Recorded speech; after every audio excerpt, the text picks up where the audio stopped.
Benvenuti, oggi è domenica 13 ottobre 2024. Il sole sorge alle 7:06 e tramonta alle 18:26. La luna si leva alle 16:20 e cala all'1:56.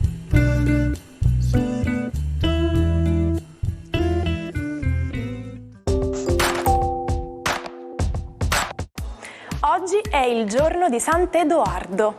Il nome Edoardo deriva dalla lingua anglosassone e vuol dire difensore del proprio retaggio e custode dei beni. Oggi 13 ottobre è la giornata internazionale per la riduzione del rischio dei disastri naturali. Conosciuta in tutto il mondo come International Day for Disaster Risk Reduction, nasce per volere dell'Assemblea Generale delle Nazioni Unite nel 1989 con l'obiettivo di mandare un importante segnale ai governi di tutti i paesi del mondo, nonché alle organizzazioni internazionali e alla popolazione globale, per riflettere sulla sempre maggiore frequenza e consistenza con cui si verificano le catastrofi naturali. Festeggia oggi 60 anni il giornalista torinese Marco Travaglio, direttore de Il Fatto Quotidiano. La sua carriera ha conosciuto una svolta grazie all'incontro con Indro Montanelli, che nel 1987 lo ha chiamato a collaborare con il giornale e poi lo ha portato con sé a La Voce. Dopo un periodo con l'Unità, nel 2009 Travaglio ha fondato Il Fatto.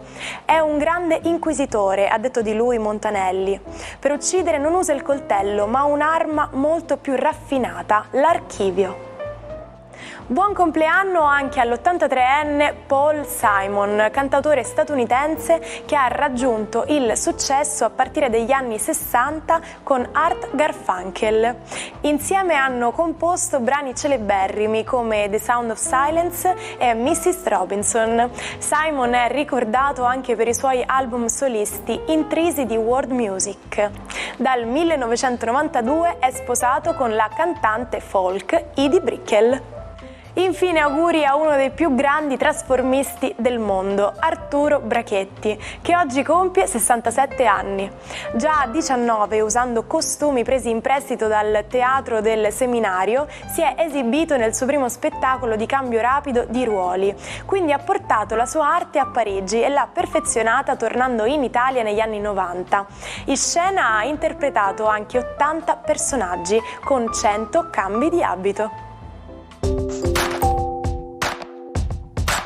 Nessuna cerimonia ufficiale accompagnò il 13 ottobre del 1792 a Washington l'inizio dei lavori per la costruzione della residenza presidenziale più nota al mondo, la Casa Bianca. Disegnata su progetto dell'architetto James Oban in stile georgiano dal caratteristico colore bianco, venne inaugurata nel 1800 con il nome di Palazzo Presidenziale.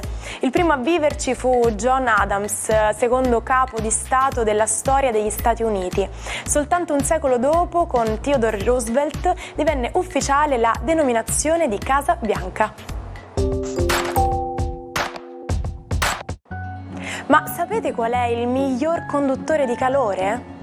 Il diamante è considerato il miglior conduttore di calore ed è oltre 2 volte più efficace del rame e oltre 4 volte più dell'alluminio.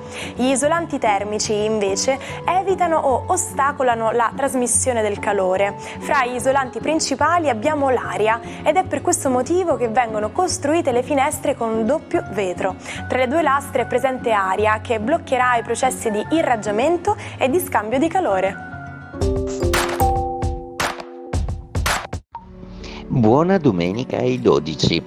L'evento del giorno è che Mercurio scivola in Scorpione. Cosa succede allora? Il dio dell'intelligenza che entra nel segno della misteriosità.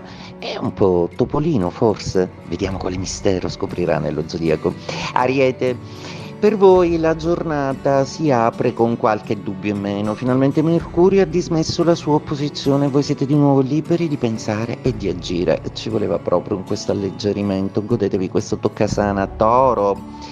Mercurio entrerà in opposizione, il che significa che la comunicazione e la parola e i rapporti sociali leggeri saranno un pochino più da tenere sott'occhio, da curare, senza troppo appesantirli e anche osservare le loro fenomenologie con delle considerazioni vostre, anche retroattive. Analizzate bene e soprattutto spendete poche parole, voi non siete molto loquaci, ma inizia un periodo di osservazione. Gemelli, cosa accade quando il vostro pianeta entra nel misterioso Plutone? Che tutto s'accende di passionalità e volete di nuovo indagare in maniera acuta e attenta come solo voi sapete fare, questa volta nell'ambito delle passioni. Cancro. Sarete felici di sapere che Mercurio stabilisce un trigono preziosissimo per voi, perché ritorna di nuovo la facoltà di parola.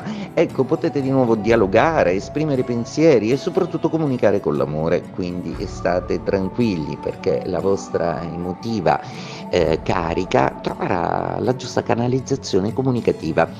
Leone. Anche Mercurio, come Venere, entra in quadratura, per cui c'è proprio bisogno di chiarire delle cose in amore. È stata una settimana molto turbinosa e anche oggi forse sentirete bisogno di raccontare a chi amate le vostre vicissitudini per chiedere un parere. Sta cambiando tutto del resto. Vergine, il vostro beniamino Mercurio torna in una simpaticissima condizione di sestile, amico quindi e comunicativo di nuovo, quindi potete di nuovo dialogare, leggere e perdervi comunque nelle vostre speculazioni a volte un po' filosofiche ma assolutamente preziose ed importanti. Fate una telefonata a qualcuno a cui tenete. Bilancia. Mercurio oggi vi saluta, si è assolutamente mosso bene nel vostro arco zodiacale di dato mondo di tirare fuori tutta una serie di pensieri vostri e di chiarire le vostre posizioni. Adesso, molto furbamente, andrà in seconda casa e quindi inizierete a giocare sia con l'economia che col vostro potere. Scorpione. Ben pronti ad accogliere questo illustre ospite Mercurio, la comunicazione che nel vostro segno zodiacale diventa suadente, seduttivo, assolutamente furbo, giovane e leggero, proprio quello che vi ci voleva. Mercurio e Venere dalla vostra parte sono preziosissimi, utilizzateli bene. Sagittario, Mercurio diventa molto emotivo, facendo aumentare di molto il vostro coefficiente emotivo e di intuito e assolutamente di una grande capacità di esprimervi anche senza troppe parole. Bene, sfruttate questo passaggio in una maniera intuitiva e pratica e soprattutto confidate e fidate nell'aiuto di un amico. Capricorno, Mercurio ridiventa amico e finalmente si chiariscono tutta una serie di faccende. Col ripreso moto di Plutone state andando incontro a un periodo di maggiore leggerezza. Rimane l'opposizione di Marte, a quella poca roba non è eterna. Voi siete il segno della resistenza, sapete vincere anche in condizioni molto più difficili di questa. Acquario. Luna in Acquario oggi è Mercurio che entra in quadratura, mentre Plutone vi fa da scudo. Sicuramente il simpatico Mercurio in Bilancia vi ha molto aiutato, ora però è un periodo di riflessione e soprattutto di trasformazione delle vostre dinamiche comunicative. Forse osserverete di più e parlerete molto meno, ma intuirete molto di più. Pesci, un Mercurio di trigono e un toccasana in questo momento in cui riuscite di nuovo a utilizzare parole dolci, a esprimere concetti complessi ma con una dolcezza assolutamente che si confà ai vostri gradi zodiacali. Finalmente riuscirete a spiegare ad una persona che non avete mai saputo come prendere finora quali sono le vostre ragioni. Era il 13 ottobre del 1884, quando 41 delegati di 25 nazioni si ritrovarono alla conferenza di Washington per istituire il meridiano di Greenwich, un passaggio fondamentale per sincronizzare gli orologi di tutto il mondo. In gara c'erano importanti capitali come Berlino, Parigi e la stessa Washington. Alla fine prevalse il borgo a ovest di Londra, noto fino a quel momento per l'osservatorio astronomico. Dentro per un centesimo, dentro per una sterlina. Ma per cosa verrà utilizzato questo modo di dire? Diciamolo per bene, in for a penny, in for a pound. Si usa quando ci si trova in una situazione in cui le proprie azioni hanno già innescato delle conseguenze e quindi è indifferente continuare a compierle o anche aumentarne l'intensità. Insomma, il nostro fatto 30 facciamo 31.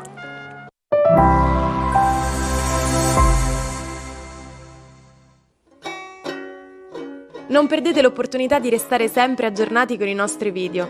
Iscrivetevi e attivate le notifiche per non perdere nessun nuovo contenuto.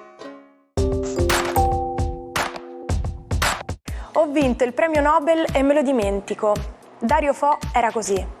Un burlone serio, un intellettuale dalla fantasia poliedrica e dal linguaggio innovativo, capace di abbandonare la televisione perché la censura era troppo opprimente. Preferiva recitare nelle piazze, nelle fabbriche con la moglie Franca Rame, ribaltando le convenzioni del teatro, rielaborando testi antichi e recuperando il Grammelot, gioco onomatopeico in cui mescolava la lingua medievale ai propri neologismi, con gestualità e mimica insuperabili.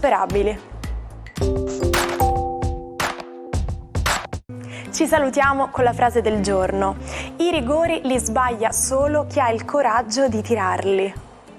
Abbiate coraggio di sbagliare, di provare nuovi sport e nuovi hobby e mi raccomando, appuntamento fisso per domani con un'altra puntata dell'Almanacco. Buona domenica!